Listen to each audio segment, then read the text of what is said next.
جو شخص سچائی کو تلاش کرتا ہے اور اسے پسند کرتا ہے، ایسے شخص کو کسی بھی انسانی معاشرے کے لیے قیمتی سمجھنا چاہیے۔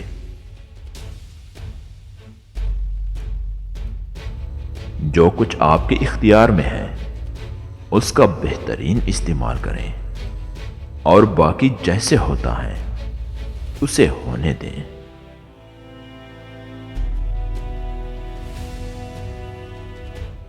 عقل مند آدمی وہ ہیں جو ان چیزوں پر غم نہیں کرتا جو اس کے پاس نہیں ہے، بلکہ اپنے پاس موجود چیزوں سے خوش ہوتا ہے۔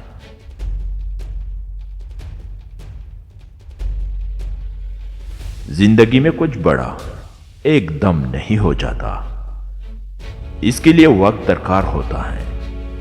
درختوں پر بھی پہلے پھول آتے ہیں، پھر پھل بنتا ہے اور کافی دیر بعد پکتا ہے۔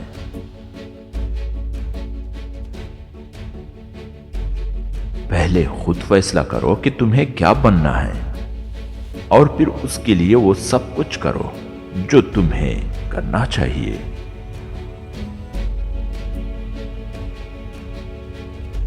اگر آپ کے بارے میں کوئی بری بات کی جاتی ہے اور وہ برائی آپ میں ہو تو اسے درست کریں۔ اگر وہ بات غلط ہے تو ہنس کر ٹال دیا کریں۔ زندگی میں خوش رہنے کا ایک ہی طریقہ ہے کہ ان چیزوں کی فکر کرنا چھوڑ دیں جو ہمارے اختیار میں نہیں۔